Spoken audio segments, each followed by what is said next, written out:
Welcome to episode 315 of the Thunder Underground podcast. Trent and Jason here. We've got an interesting episode this week because we've got, throughout the years here on this podcast, we've done a plethora of concert reviews or talking about shows we went to recently or in recent years, but we've never done a full episode about one show from our youth, basically. Right. So we thought, let's do that and bring on Michael Thrasher because he was along for the ride with us. Right. Our good buddy Thrasher. Yeah.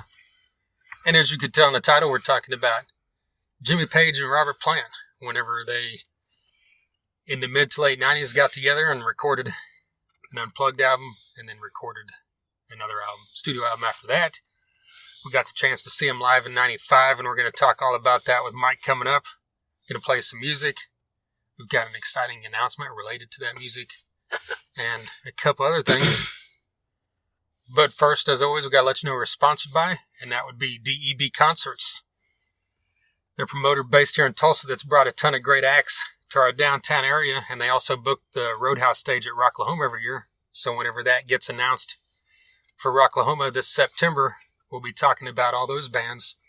But in the meantime, they've got a couple new announcements that have come out in the past few weeks.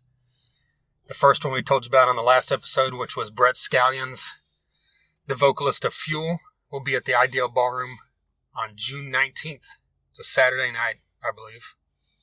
Is that right? Yes, it Friday is. or Saturday. So Saturday, so that's perfect time to get out there to Ideal Ballroom, and our good friends in Grind will be opening up that show, which I believe is a perfect combo Right. of rock and roll that night. Brett Scallions still sounds great live. I've seen him in recent years, so get out there to check that one out. When did you see him? I saw him at, I say recent years. I saw him at the Vanguard before it was the Vanguard. I think maybe it was the Vanguard by that point. Oh, okay. Probably 6-8 years ago. Oh, okay. Then at Rocklahoma as Fuel, and then at Rocklahoma as Brett Scallions. I believe he played both. Because he was... Okay, yeah. He was touring under the Fuel name for a bit. Yeah, I remember that now. Then he went back for some reason to this. Yeah. Because they had worked out all the BS, and who knows why he's back. I thought he was back in Fuel, but I don't know. Well, I don't know. That's what I thought he was back doing that, but now he's touring as Brett Scallions of Fuel, so... Good time to be had. June 19th, Eddie Trunk will be hosting. And then the very next weekend, June 26th, Eddie Trunk will also be hosting when Lita Ford returns to the Ideal. That'll be very cool. You can get tickets for both of these shows at debconcerts.com. Get on their website, follow them on Facebook, Twitter, all that great stuff to be kept up to date for any other shows. And, of course, we'll keep you up to date on those two shows and anything else that gets rescheduled or announced. We've also got Sunset Tattoo shop in Midtown Tulsa. Does some great work, and as we mentioned recently, I know personally because I recently got a tattoo from Jake over there. I'm really happy with it, so you should get over there too. Give him a call or shoot him a message so you can set up a time to talk about what work you're wanting to get done. He's got great prices, and all his tattoos are done, quote, good and proper. And he's state licensed and he's mother approved. What more can you ask for? Nothing, really. Right. Sunset Tattoo Tulsa on Instagram and at Sunset Tattoo Tulsa on Facebook as well. So give Jake a call and let him know that we sent you. We've also got Hella Hot Sauce, a hot sauce company based out of the San Francisco Bay Area. They make small batch artisan hot sauces. They've got a great selection. You can see it all at hellahotsauce.com. They'll ship to you anywhere. If you're on the West Coast, you can buy it in stores out there. They've got some cool collaborations with some heavy metal bands that have been on this podcast. Ghoul has a sauce called Brain Jerk, and Florida Frank from Hatebreed has a sauce called Florida Frank's Florida Heat. We've had a chance to try that, and it is extremely hot, but it's some good stuff. Yeah. It'll clean you out, but it'll at least feel good going in. So it's a good kind of clean out, right? I want to try the Ghoul. I know. Because, he killed us once, and maybe a sauce would kill us again. Yeah, we could get double Gould. Right. That's all I really want in life. Right. But they're also Facebook and Instagram at Hella Hot Sauce. And, of course, their website is hellahotsauce.com. Finally, we've got MedFarm, a dispensary in Broken Arrow, Oklahoma. 24683 East Highway 51. They're right off the highway. They've got a great selection. You can see it all at leafly.com. You can follow them on Facebook, MedFarm, that's PHARM. Or Instagram is MedFarmOK. And their website is medfarmok.com. They're always running specials. And one of the specials that is always running, if you mention Thunder Underground, they'll give you 10% off your first order, which is very cool. They'll also hook you up if you call them ahead of time or text them ahead of time. You can pull right up through the drive-thru. You don't even have to get out of your vehicle. So how convenient is that? And on top of all that, 30% of their proceeds are going to build no-kill animal shelters. Can't beat that. That's as cool as a deal as you can get in this area. So if you're going to a dispensary, drive the extra 10 or 15 minutes over to MedFarm to help out some animals in this area as well. And once again, a huge thank you to MedFarm. All right, up front, something we need to talk about that is about a week and a half or 2 weeks old, but this is the first time we've recorded since it happened, was Jerry Miller. Metal Edge fame passed away here in the past 2 weeks. And, when it happened, it was cool seeing all the, kind of like you get when any famous person dies, but all the people from those, genres that we grew up on. Yeah. Even dudes from like Anthrax and. Yeah, because they didn't just cover hair metal, they covered thrash and heavy stuff across the board. So seeing, all the people, talking about how passionate she was. And and I know that you and I can both speak from experience that was like our go-to. That was the hard rock Bible. Yeah. Was Metal Edge. Even as it changed throughout, the early 90s. But yes, that was the first one you went to. Yeah. When you got to the stands. It's the new Metal Edge out. Yeah. I can't deny that it wasn't, a little corny. But at the same time, it didn't matter because we were so nuts about all these bands, and it just, any info and any visuals we could devour about any of these bands, we were on it. Yeah. So, yeah, back then, I was never not within reach of a Metal Edge or a copy of Metal Edge or a copy of Rip. Yeah. That was just, those were the Bibles. Yeah. Yeah, I loved Rip and Circus and Hit Parader, and I would get them all at different times, and actually had a subscription to Circus for a bit, I think. But there was something about Metal Edge that set it apart to me. It just felt like, with those other magazines, it felt like you were getting, well, here's an interview or a synopsis about Metallica or Bon Jovi or something. But with Metal Edge, it felt like you feel now. It's like it felt like you're getting news. Yeah. Exactly. Like even though it was like not like now where you can get it on, the minute after it happens, but it's like you still felt like every time you picked up that magazine, there's going to be some news in there you didn't know. New info. And also Metal Edge, for his, it looked like a hard rock version of Teen Beat. Yeah. But it didn't matter because that showed you there was so much passion. That magazine was done with so much passion. And so much like love for the bands, where a lot of other magazines, they'd kind of, it's kind of like they jump at the chance to rip a band apart. Yeah. So this was, that was definitely, a chunk of our youth. Yeah. So yeah, I'm glad you brought it up.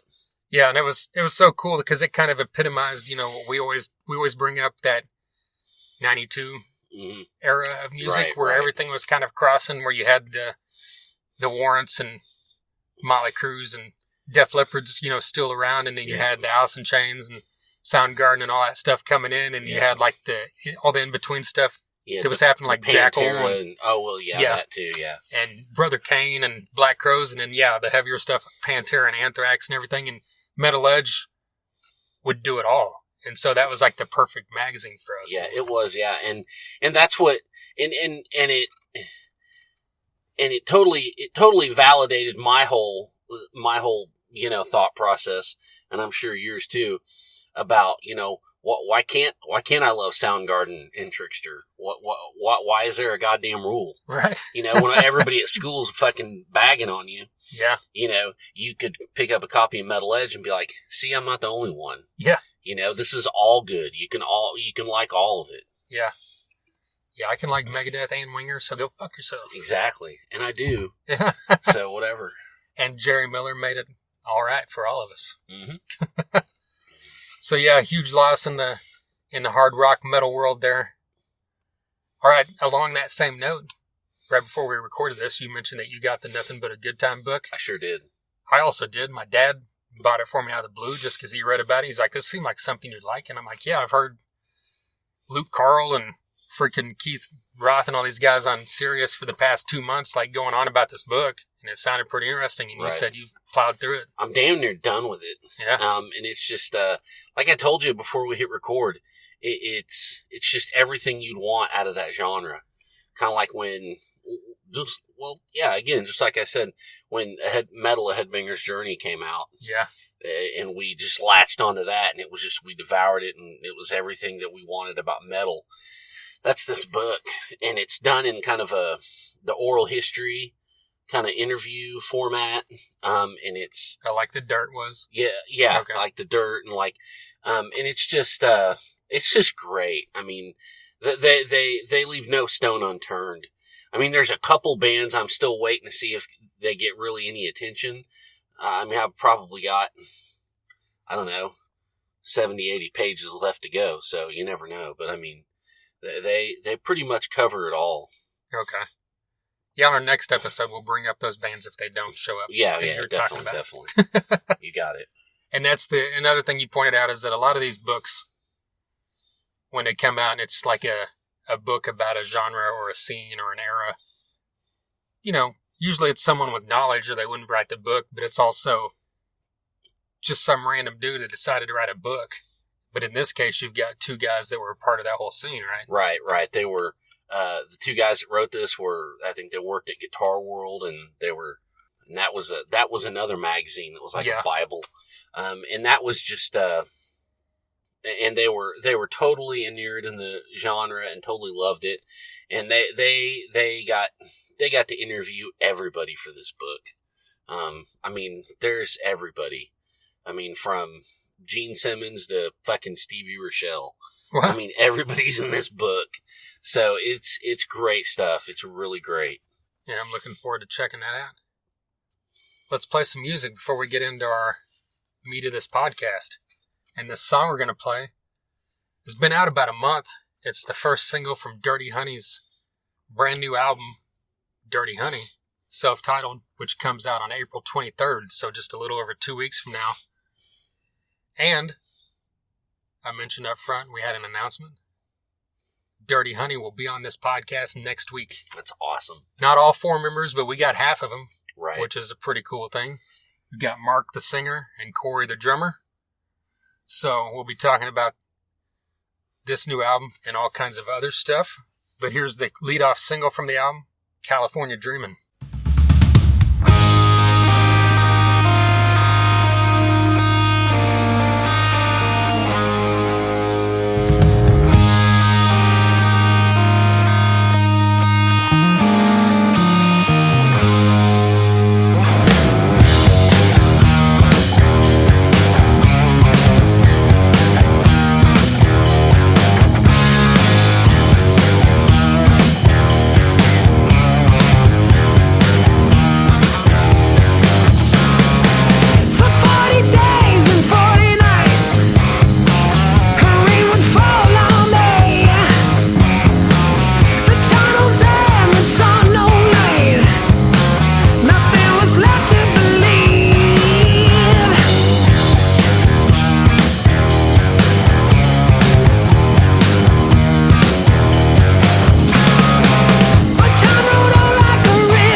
California Dreamin' from Dirty Honey's new album, self-titled Dirty Honey, which will be out April 23rd. They've also released another single called Tied Up. You can check out both those songs now pretty much anywhere you listen to music. There's videos for both songs. And that song right there should let you know that if you don't like that, you're an asshole. But second off, if you like Dirty Honey before, nothing's going to change now. Right. I mean, this song is excellent. And I believe the whole album is, because we actually got a chance to listen to it in preparation for our interview. Mm-hmm. So be on the lookout for that here in a couple weeks. And a huge thank you to Jody Best for sending that track over. And yeah, looking forward to talking to Mark and Corey with Dirty Honey. Once again, look for that episode next week. Page and Plant. I mean, we don't really need to talk about anything because we talked about it all with Mike. Right. This is, back in 95, we all got to go on one of those KMOD party bus deals that they used to do and go to Kansas City to see Page and Plant. And, it was, I thought getting into it, I thought I'd remember more. Yeah, same. But still, it made for a good episode. And we had a good talk with Mike about it. Yeah. And it was an epic show, so. Yeah. My thing is, I don't remember if I mentioned this when we were recording, but I know I thought about it around that time of trying to think of stuff to talk about, was that you think you can remember, you think about all this stuff like, oh, the greatest show I ever saw, was this, this, and this. And it's like, I could name you 10 shows, or way more than that, from the 90s that I thought were amazing. But then when it comes down to it and someone says, well, explain the show to me, it's like I could think, well, I remember they played this and this, and I remember they sounded fucking cool and I loved it. Yeah. But you can't really remember outside of that. It's not like something you went to last week so you could talk in detail about, Right. And it's just, it's a total, memory fuck. Yeah. I mean, because, was I fucking drinking at 18? No. But it's so long ago, I just don't, I remember images of it, but I don't know, Yeah. So, yeah, totally. I'm right there with you. Right. Well, once again, Michael Thrasher joins us. This was his third appearance. He was actually, I think we mentioned this on there, as the first person that ever joined us on an episode. Right. To talk about Guns N' Roses in our early days. I think it was episode 4 or 5. And then at the end of 2019, Thrasher went along with myself to see Vanilla Ice. There you go. And we sat down and talked to Vanilla Ice. So that's out there too, if you're interested. And then now, in a very similar vein to Vanilla Ice, we're talking about Led Zeppelin. So there you go. That's the good thing about Thrasher, is he's flexible. We got Guns N' Roses, Led Zeppelin, Vanilla Ice. So The next episode with him will be about Cher, or maybe Shaka Khan, or maybe Hank Williams Sr. We got to just get weird, keep it all over the place. I do know that, just like Vanilla Ice, I took the week off on that one. And so when you guys do your Spice Girls episode. Okay, yeah. I'll be at the house. Okay. Yeah. No offense, no harm, no foul. No problem. None taken. All right, let's jump into it. Here's us along with Michael Thrasher talking about Page and Plant in 1995.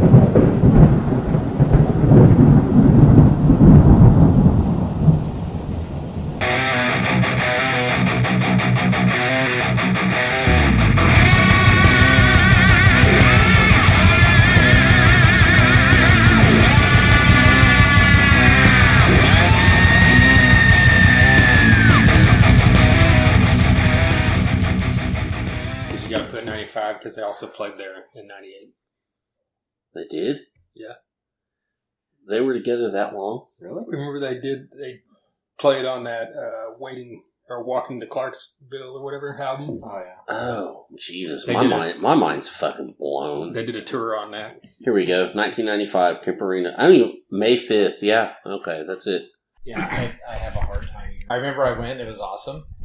Right. That's kind of where I am, man. And we took a bus. Mm-hmm. Well, I guess we get into all that, so I guess I should just shut the fuck up. No, it doesn't matter. No, it's I just wanted to start by saying, I know what the answer is, kind of. But when you think about that show, what's like the first thing that comes to your mind? Steve. Okay. Yeah, exactly. Yeah, same here. Okay. And we'll get into that. So, And Steve's not a member of the band, unfortunately. mm-mm. He's just a fan, like us. Exactly. Well, not like us, but a little bit more entertaining. Yeah. than us, A of little course. bit. But maybe like, if we're hanging out, I'd like to hang out with Steve now. I think that would be cool. is that guy even alive?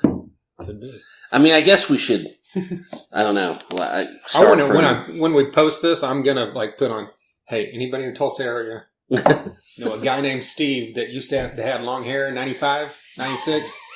You might not now. Well, you ran into him years and years later. Yeah, it was like 2 years later. He came into Kurt's Yeah. when I was working at Kurt's, and he was actually working at that mechanic that used to be like next door to Kurt's. And he didn't, like, I'm like, I saw him and I was like, holy crap, your name's Steve? He's like, he was shocked that I knew his name. And I told him why I knew his name, and he's like, yeah. He's like, I don't remember a lot of that. So he didn't Well, no, remember. of course he didn't. He was completely fucking hammered. Right. But, like, I think that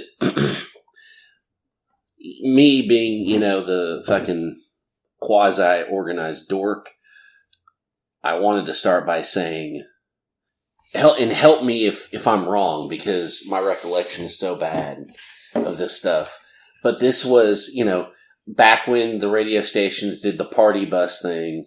You Yes. bought a ticket and you got a seat on the bus and a seat to the show, and it was the Kansas City Kemper Arena, 1995, Page and Plant. Now, I want to say this was like, I think it was like part of my graduation present from my parents. Yeah. Was it all of ours, or am I making that up, or some dumb shit? I don't know. It likely was. That sounds familiar Huh? too. It Yeah. likely was. Because that was right before. It was literally the week of. And I think that same night here in Tulsa was Extreme at Kane's Ballroom. Oh no shit! Because So I that's remember why we Eric didn't and go. Josh went, Okay. and and that was when they had Mike Mangini and blah blah blah blah blah. But anyways, it just those are the little things I'm remembering. It was on Cinco de Mayo, Mm-hmm. and they played they had like a 30-minute salsa set in the middle of their show. I remember that much. Did they really? No. I was about to say I don't.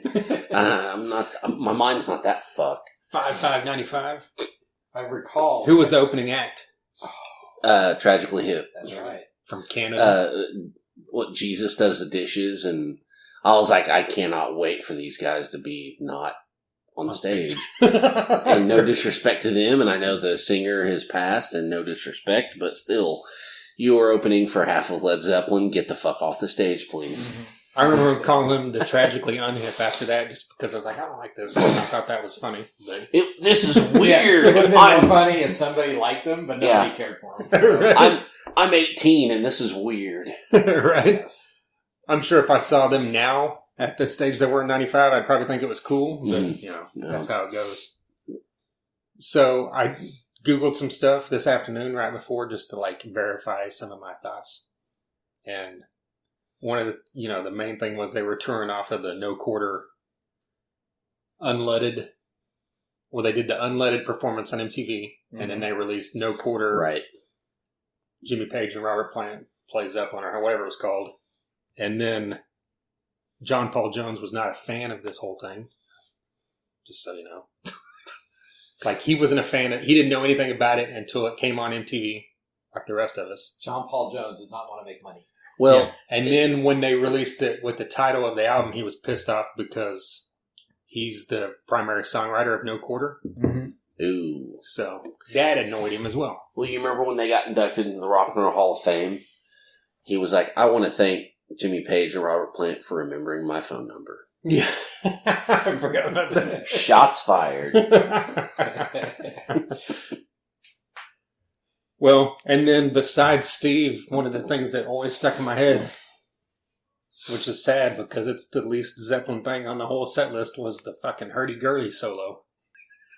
Right. I think it's the only hurdy-gurdy solo I've ever seen live to this day. There's a reason for that. Right. Yeah.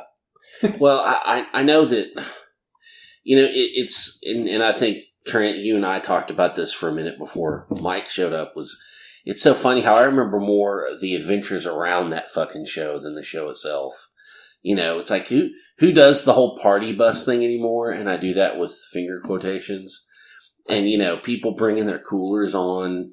Yeah, I mean, I don't even think that's been a thing for a while. No, fuck no. And we're like these, you know, I mean, I'm this kind of, you know, naive, dorky fucking, you know, rock nerd. And I had no interest in that at the time.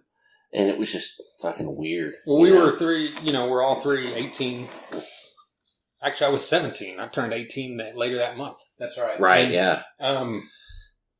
Everybody, as far as I remember, I don't even know if there was anybody else even our age. Everybody else was older. Yeah, yeah, that's right. That's because it was more like a party bus, like people drinking and stuff, and we're just there. Yeah, and we're just the three dudes are there. And I don't remember. I know that a DJ was a part of it, but I can't for the life of me remember who. It was 95. KMOD. I think it was Rob Hurt. Did Rob Hurt go on it? I don't know. I can't. Was it KMOD? I assume. Oh yeah, yeah. So I just remember maybe it was like Brent or something. I just remember crouching down in my seat with my copy of Metal Edge, reading about how Tommy Skeoch left Tesla, and being like, "Wow, what is going on? Somebody's actually leaving a band, and now it happens all the time. Right. Yeah, let's just put the roadie in. You know, so and so didn't show up, right? And and then it just, I remember there's a dude with such a receding hairline, like way back here, but everything else he had long hair, like he just couldn't let it go. Is it Devin Townsend? No, it was worse than that. Okay. Yeah, and it was just one of those, I don't know, just little stupid shit. And we all stopped in Joplin, and I don't know, fuck. It was a while ago. Yeah. So here's a stat for you. That show took place 26 years ago, this May, which is the same exact amount of time from that show to when Zeppelin's first album came out. Really? That's how long it's been. Crazy. 52 years since their first album, 26 years since we saw them. That's nuts. And that was the first, I think, this is where I might be wrong, I think that's the first show I went to that was out of state. Does that sound right to you guys? I can't think of something in Dallas or Kansas City. Yeah, probably would prior be. To that. You're right, yeah. Probably. I know it was the biggest arena at that point, because before that, seen shows at the Myriad and the Tulsa Convention Center. Right. And, you know, a couple big outdoor shows and stuff. But, yeah, Mohawk Park and the Raceway, that kind of stuff. But this was the first, like, full-on arena show that any of us went to, I think. It was. I mean, I know you consider the Myriad or the Convention Center or the Pavilion an arena. But, I mean, like a full-size arena like we think of now. Yes. Like a 18,000-seat arena or something. Yeah, not like a B market, which Tulsa was. Yeah, which is like an 8 to 10,000-seat arena. Yeah, definitely.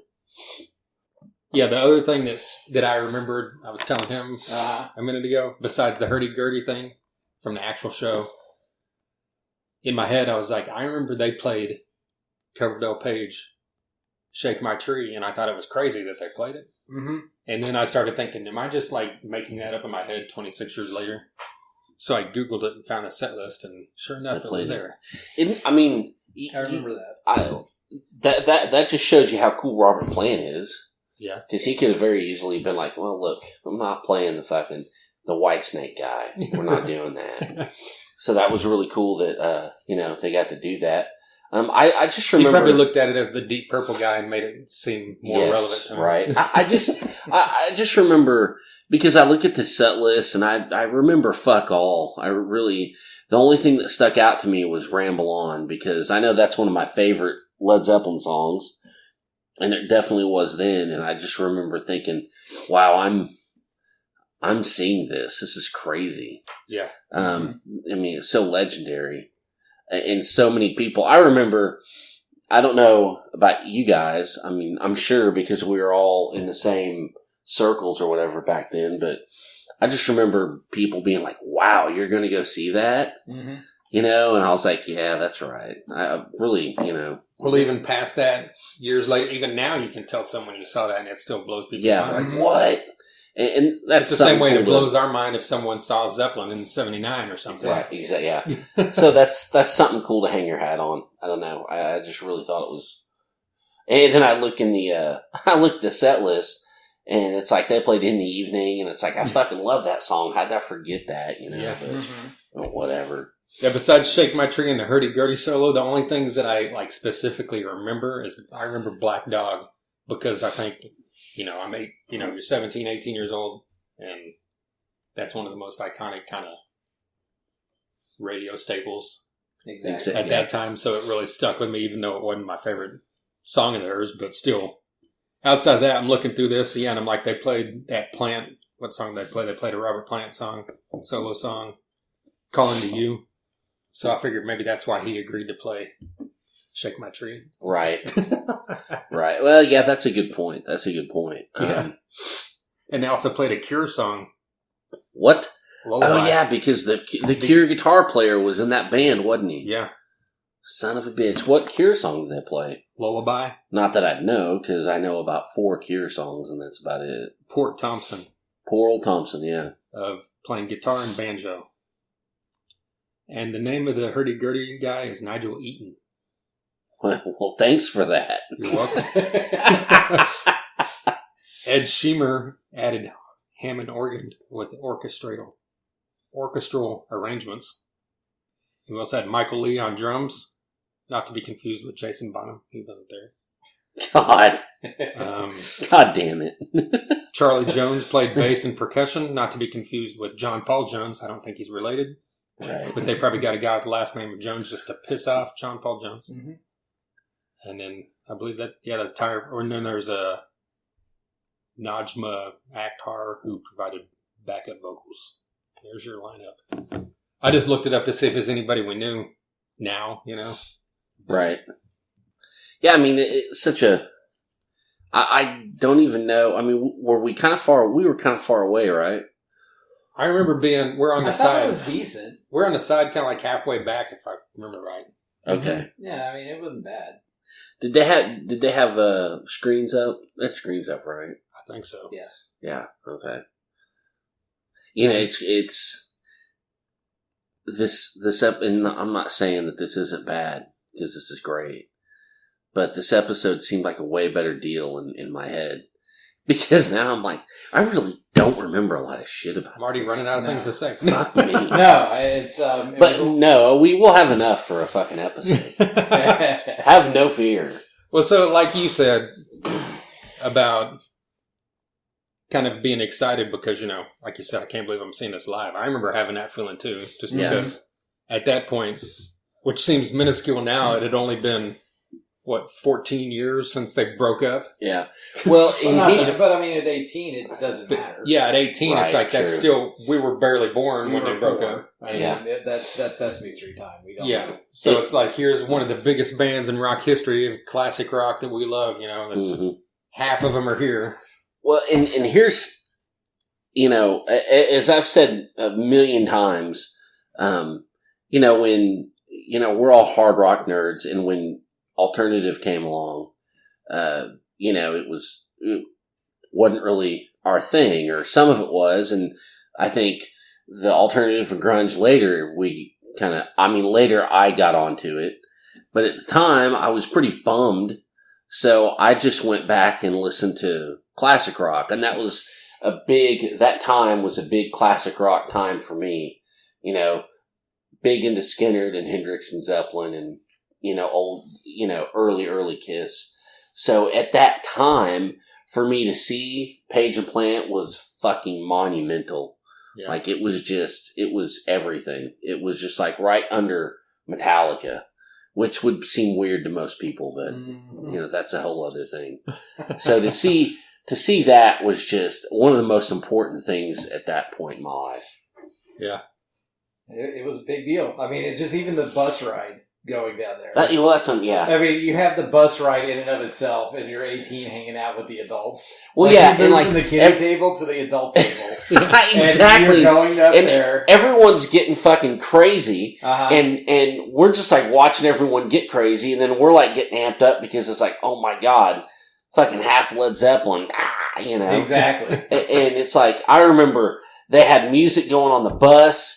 And that fucking Better Than Ezra song came on, and there was some dude with a page boy haircut saying, "Oh yeah, Better Than Ezra. That's my band." And I'm like, hold on. This band's been out for 5 minutes. How can that be your band? We're going to see fucking half of Led Zeppelin. Fuck the fuck off.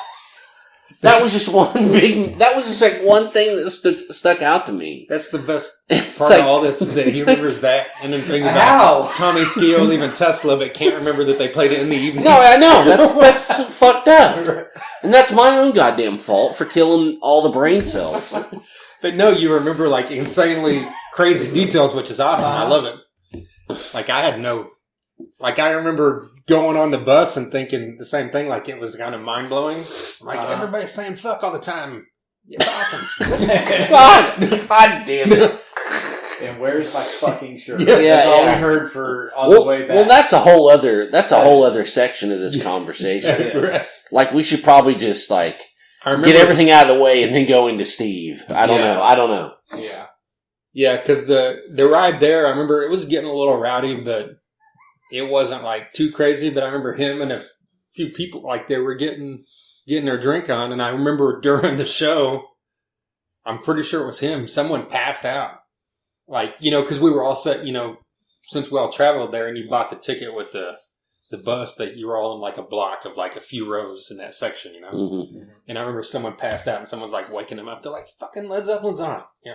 Right. Well, I remember once we got to our seats, everybody that was on the bus was on like the same seats because it was the same kind of, but we never saw Steve and we're like, thank God, because he might be that dude. Yeah. And then all of a sudden you hear, yeah, and you look up and here he comes. Like, fuck. We got to put up with him the whole show. I don't remember it being too distracting during the show. Yeah, I don't know.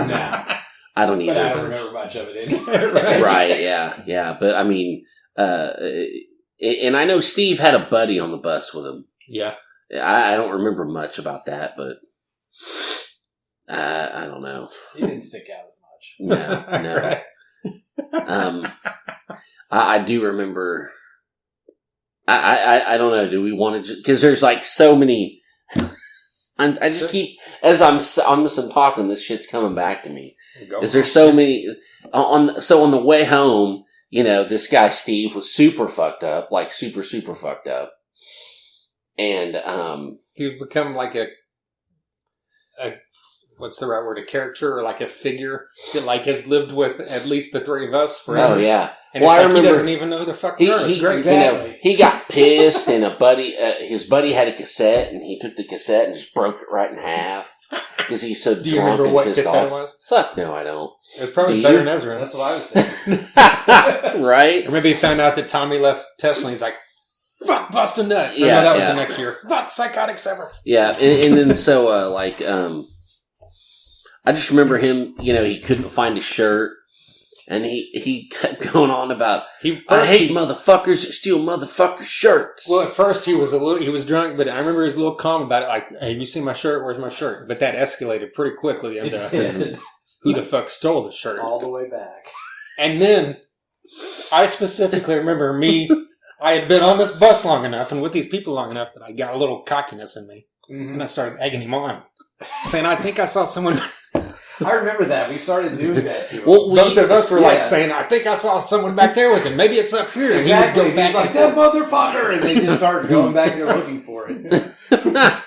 Well, I remember at the show still, somebody would whisper in his ear like a hairband name, and he'd scream it out, and then we just kept telling him. Oh, that's right.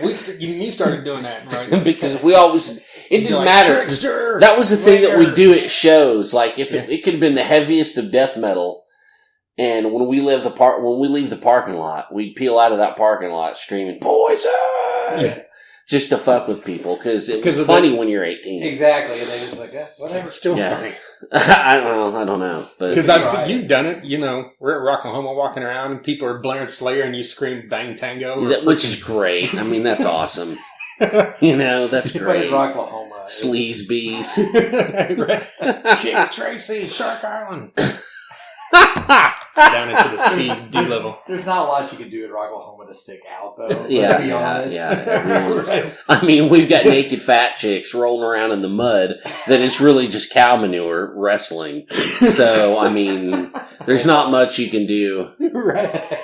That's right. Those first few years, it was actual manure out there because because it's a cow pasture. Yeah, it was. I don't think it is still, but no. Well, no, it was just a few years ago. Somebody put up on one of those mini Rocklahoma groups two naked ass big mamas just rolling around in that shit. I'm like, y'all are gonna get some yeast infections and shit. That's straight up cow shit. They use this for a cow pasture. They didn't care. I hope the kids are proud of me. Here. Huh? I said we just went on a mini tangent here. Mm-hmm. That's okay. Digress. Yeah. Bring it back. So, Steve eventually found a shirt after screaming, "Where's my fucking shirt? I can't believe someone would steal my fucking shirt. Fuck you." You like you said, thieves. Can't believe fucking thieves are still around. All this shit. And then he finds his fucking shirt. But he's sitting on it, or was it in a chair or something? I know it was right around in the area it where wasn't he hard was. to find. Yeah. On a fucking bus with like 2 seats per side. It was somewhere in that general area of like those 2 rows, you know. Hey, there's my fucking shirt. So then once he found his shirt, he got excited and he wanted to go somewhere in Tulsa that I can't really repeat on this podcast. oh, well, I mean, we can censor it. Right. Where did he want to go? You don't remember this? No. This is, hold on. You before don't- you say- this is the next most classic I line. vaguely remember. The next most classic line of the whole weekend, or the whole day, besides, "Where's my fucking shirt?" Hold on. Let's preface this with, well, I don't know. How do we want to say it? Because once we preface it, you'll know exactly I what. will. Do you think you know? It's a former venue in Tulsa, and he changed the name. Just say it. I can't remember. Okay. I was thinking. Well, do you say the original name first? You want me to? Does that? How are you going to go into this? 'Cause I was going to do, but then I was like, wait, maybe that would. Okay, you just go for it. That would okay. Well, you remember there was a there's a bar called the Yucatan Liquor Stand. Oh, yeah. Now you know. I remember now. On Memorial. Yeah. Like near 71st Memorial, if I remember right. Yeah. It was kind of before, it was a 21 and up, so I think it even closed before we turned 21. I never got to And he got so happy, he wanted to go to the Yeah, 95, you probably should have said it. 2021, you shouldn't. No, he wanted to go to the Yucatan Ninja Stand. But think about what he probably said instead of ninja. You know, the Yucatan Ninja Stand sounds pretty cool. It does. Yeah. I would actually want to go there before. Sounds like something I want that in my life. Owned by Shaggy 2 Dope or something. But anyways, that's what he said. And the whole bus it was just, Jesus Christ, dude.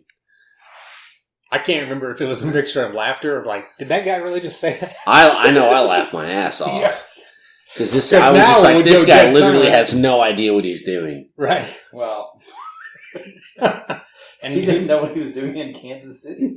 No, he didn't. It didn't improve. And then you remember as the sun was coming up and we were getting back into town, and I was on the outside aisle right next to him, like he was on the other.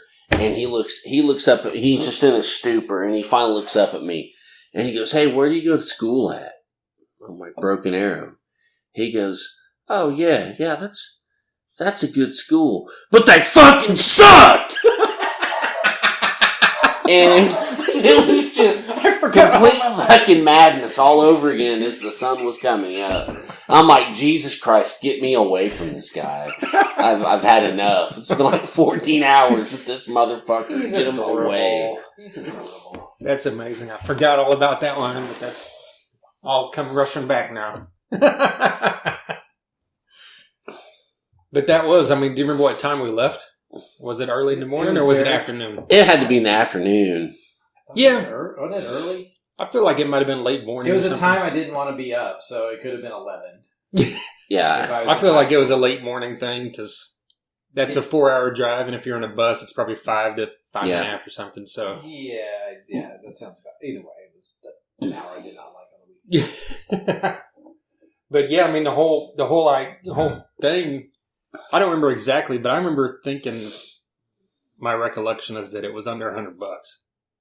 Oh, I'm sure back then it was right around that much. It was like $90 or something, and that included, like we said, your bus ride there and back and a ticket to the show. It's like now that's a steal just to go to the damn show if it is in an arena. Like Didn't we get the tickets to Starship, if I remember right? I think so. Uh-huh. At least that's where. Well, I know that's where we got a ton of them around that time, but I can't remember that specifically. Oh, I thought it was all included. It was. Oh, well, I can't remember. Hell, I don't know what we got. There's a sign at Starship that shows they still sell concert tickets, which I thought was weird. Last time. That is weird. Any other specific memory of this besides Steve and the hurdy-gurdy man? No, Nigel Eaton? No. I'm going to contact Nigel Eaton and see if we can get him on his podcast if he's alive. Do it. We should. If anyone out there knows Steve or knows who we're talking about, let us know. He needs to be on the show. Steve needs to. But we have to be politically correct. Okay. Yeah. It's 2021. Ninja Stand. So in the mid to late 90s, he was a auto mechanic. His name was Steve, and he had long brown hair. Remember that? Yeah. I mean, there's not a lot of auto mechanics named Steve with blonde hair in the 90s. Never. Not at all. His qualities are loud, loses things easily, gets pissed off easily, gets happy easily. So. And drunk as shit. And really hates people that steals other people's shirts. Yeah. And it wasn't even a Page and Plant shirt. It was whatever shirt he took to the show. Mm-hmm. I know I can't remember. But I remember thinking that if I'm wrong, tell me, but the bus driver seemed like he was rather on the elderly side. Yeah, that seems right. So. Can you imagine what he was thinking? These motherfucking people. Yeah. This is what I have to do for a living? Fuck me. Well, it's entertaining, at least. Yeah, true. I wonder what he did while everybody was in the show. Cried. But he might have been at that age group. I mean, when you're 18, someone 55 seems old. Yeah, true. So way old. And he could have been someone who was a fan of Zeppelin when he was 30. Right. So. True. And goddamn, I'm 11 years away from 55. So shit. Yeah, right. Well, see, sigh. That I know that sigh. Believe me. See, check this out. They played. Well, you remember Gallows Pole became a radio hit. Yes, because of this. Yeah. Well, it was right. It was the acoustic one from the No Quarter album that came out right before this tour. They played that, and they played Thank You, Ramble On, Bring It On Home, Shake My Tree, Lullaby, No Quarter, the hurdy-gurdy solo, Nobody's Fault But Mine, Hey Hey What Can I Do, the song remains the same, Since I've Been Loving You, Friends, Calling to You, Down by the Riverside, Dazed and Confused, Four Sticks in the Evening, Black Dog, and Cashmere. It's quite a set list. Yeah. It is. I'm just pissed off they didn't play Stairway to Heaven. I know, that's the reason I went. Why? You know there's someone on this tour that was pissed off. Oh, yeah. Well, they can go to hell. They didn't play Immigrant Song on Stairway to Heaven. I don't think you'll ever see Robert Plant perform Immigrant Song again because I don't think he can. No. That's just my opinion. I could be wrong. Well, I don't blame him. Yeah. And another thing is like... Miles Kennedy can. It's like, this is totally different, but since we're on the subject, just wrapping it up, how cool would it have been to see the whole Black Crowes Jimmy Page tour thing? Yeah. Amazing. That would have been amazing. I just listened to that about a month or two ago for the first time in fucking 15 years probably. Yeah. It was amazing. Yeah, it's great. But it's like, and that's the thing, it's like that's the only time I've ever seen, I think you guys too probably ever seen Jimmy Page. I saw Robert Plant again at the Canes. Mm-hmm. Twice, but on Robert Plant's solo shows, he just plays a few Zeppelin songs, right, and then kind of reworks them anyway. But I mean, it would be cool if they did something like this again. But if they ever do anything again, I'm sure it'll include John Paul Jones because that'd be stupid. Yeah, I hope so. Not to, because they could play arenas anyway. But if they had the three of them, they could freaking play, Dallas Cowboys Stadium 3 nights in a row, probably. Yeah, easily. Oh yeah, totally. Well, what's your off the top of your head? What's your favorite Zeppelin song? Just to keep it on subject and to add a little more to this. Dude, I can't say one. What's a few of them? Just rattle off a few. Battle of Evermore. Okay. I think Nobody's Fault But Mine, or In the Evening. When the Levee Breaks. That's a great one. That's it. My top 3 is probably When the Levee Breaks, Ramble On, and either In the Evening or Houses of the Holy. Mm-hmm. But ask me in an hour, I'd totally different. Then I'll say, hey, what can I do? Yeah. Right. Crowbar's cover of No Quarter. There you go. I like that. Sheryl Crow's cover of Dire Maker. Okay, now we need to stop. What about the greatest Zeppelin song of all time? You know what it is. It's from the Godzilla soundtrack in 1999. God. Jimmy Page with Puff Daddy performing Kashmir. I don't know if it gets any better for my money than when Yoko Ono does Money. I've never heard that, thank God. I don't think. Why? What? By Pink Floyd? No, fuck, what is it? I can't remember. I'm not a Beatles fan, so I fucked that all up. We've had these songs. Yeah. Huh? We've had these songs online and in person. Oh, right, yeah. The Beatles are terrible. Metallica's better than the Beatles. The Beatles are terrible, so I don't know. Just had to throw that in here. And Saint Anger is awesome. Right. That's for Josh Baker. Walking into Clarksville came out the next 2 years later. Let's crank that up. I don't even remember. I listened to it back then, but I don't. I have to go back because I totally forgot they did another record. Yeah. I have to go back and check that out. Mm-hmm. I completely forgot about that. That's crazy. And then Jimmy Page and David Coverdale are supposed to be doing something. Right. They've said they're going to reissue the album and add stuff to it. David Coverdale, I don't know if that means new music or what, but that would be cool. That'd be great. For Page to actually do something. So. Yes. But I guess is that it? I got nothing. You got nothing? I got nothing. I think that wraps it up. I think it turned into a pretty good episode. Yeah. All right. Agreed. Next time we do a concert, remember this is the first time we've done one like this. We've done like reviews, obviously, on festivals and shows, but we've never done like let's just talk about a specific show from back in the day, as they say. Mm-hmm. But I think the next one we do should be December of '91, Stryper with Bride at the Canes. You know, wasn't that our first Kane show? Yes. And they drew Bibles. Yes, I got hit in the head with the New Testament.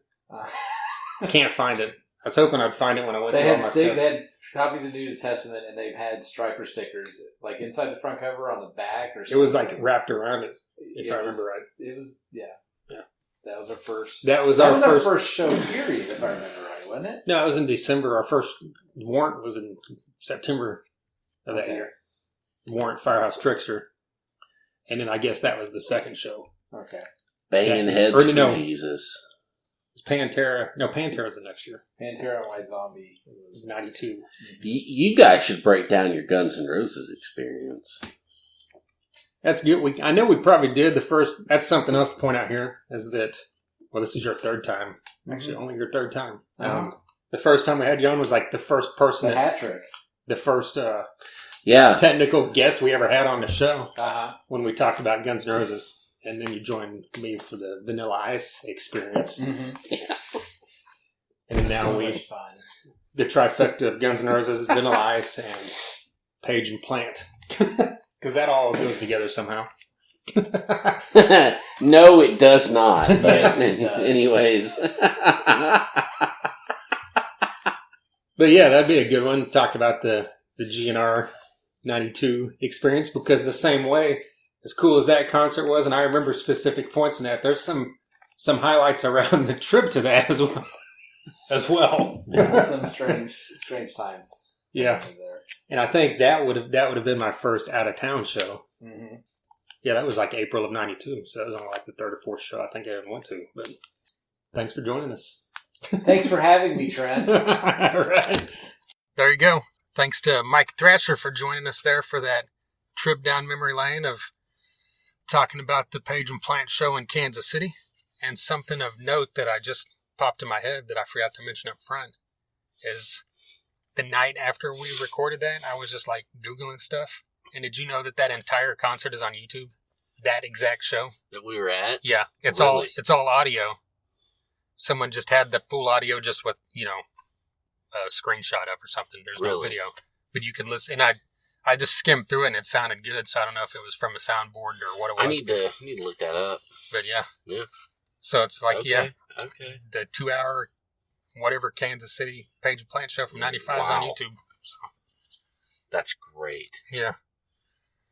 But yeah, if you've got any experiences seeing Page and Plant or hell, either one of them on their own. I've seen Robert Plant a couple of times. I know we saw him together at the Canes. Yeah, that's right. I wished I could have seen Jimmy Page with Black Crowes or The Firm. Oh, man. That would have been amazing, yeah. Page and the Crows, man. So if you saw any of that stuff, or if you're older, Zeppelin, and you got the chance to see Zeppelin, you know, comment and let us know. Here's something. Back when I worked at TV Guide, one of our installers, cubicle installer, he was an older guy. I'm sure he's a lot older now. And he was from England. He saw me wearing band shirts all the time, so he'd always talk me up about bands and stuff. And he got to see Zeppelin back in the pubs in England before they got super huge. Oh, shit. When they were just starting out. So, like... And I was like, sir, I fucking worship you. You are the fucking man. You know? I mean... Yeah, that's a next level above. I just saw Zeppelin. Yeah. Yeah. Oh, I saw Zeppelin at the convention center in Tulsa in 77. No, this guy saw him in the late 60s in the pubs in England. Wow. I was like, dude, I can't even believe... Just to know you is fucking amazing, man. You know, I can't even fathom what that would have been like, you know? Yeah. It's insane. That is amazing. But yeah, there you go. Another great one in the books. If you're, obviously you listen to this, you're into Zeppelin and stuff like that. I mean, we've had on Gene Simmons of Kiss, Bruce Kulick of Kiss and Grand Funk Railroad and Union. We've had on Glenn Hughes of Deep Purple, Black Country Communion, Dead Daisies, all kinds of great stuff with him. We've had on Ricky Warwick and Damon Johnson, who are both in the current incarnation of Thin Lizzy. Trying to think of all the classic rock kind of stuff. Right. But we've also had on, like all that stuff we mentioned up front, we've had on tons of guys from the 80s melodic rock hair metal era. And we've had on, you know, Dizzy Reed of Guns N' Roses. And we've had on guys from Candlebox and freaking Crowbar. So we're just all over the place. So dig into all that stuff and check it all out. You can listen to us pretty much anywhere you can hear a podcast. TheThunderUnderground.com. You can see all our socials and follow us there. Like I said up front, we've got 2 of the members of Dirty Honey coming up next week. We've also got Jordan, the front man for Them Evils, coming up soon, which will be very cool. Another great newer band like Dirty Honey. And then we've got a couple other things that are in the works that we'll hopefully announce to you on that next episode. Right. One of them could be very haunting. Yeah, very. Remember that band, The Haunting? It's not that. Oh, that's right, because it was at. Isn't that the band that came out of at the Gates? Yeah, I think so. Yeah. Yeah, The Haunted or The Haunting? Oh no, that was The Haunted. Yeah. Okay. The Haunting is a movie. I think. Luke Nagel will correct you on that, right? Because he loves At the Gates. Yeah. All right. There you go. Once again, huge thank you to Mike Thrasher for joining us. And a thank you to Med Farm, DEB Concerts, Sunset Tattoo, and Hella Hot Hot Sauce. And until next time. Thunder Underground, y'all.